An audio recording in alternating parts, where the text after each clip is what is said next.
Hey guys, and welcome to Jackson's Celebration of Life.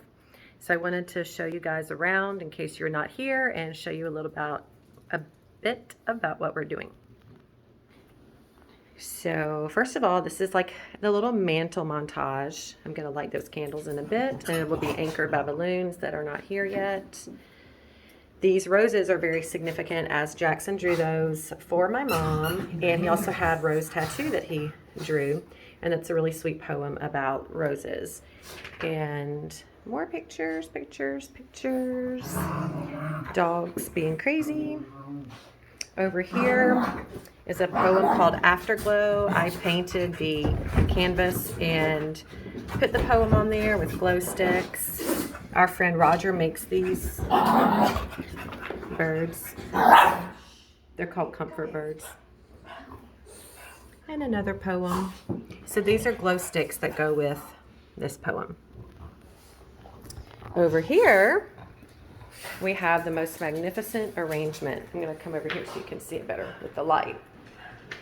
That my friend and artist, designer Donnie Sasser made for us. He is absolutely just outstanding.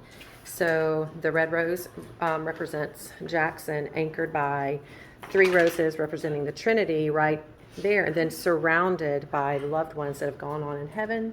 The blue flowers representing my dad, as his favorite color was blue.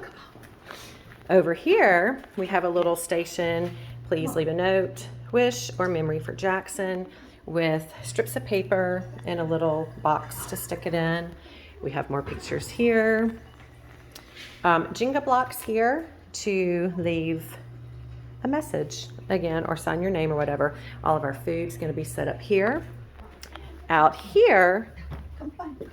Oh, your mama's here. say hello. Hello, Gigi. how are you? Hello. Okay, so this is our treat and candy table. So Jackson loved Red Hots, Skittles, confetti, sprinkles, Hershey Kisses, and of course my dad too. Call them Silver Bells. Sugar Babies, Red Hots. We're going to have sugar cookies and cake here. Here's our s'mores station. And then back here, we have water, cotton candy machine, and popcorn machine. So we are ready. Whoops. How about we are ready to celebrate Jackson.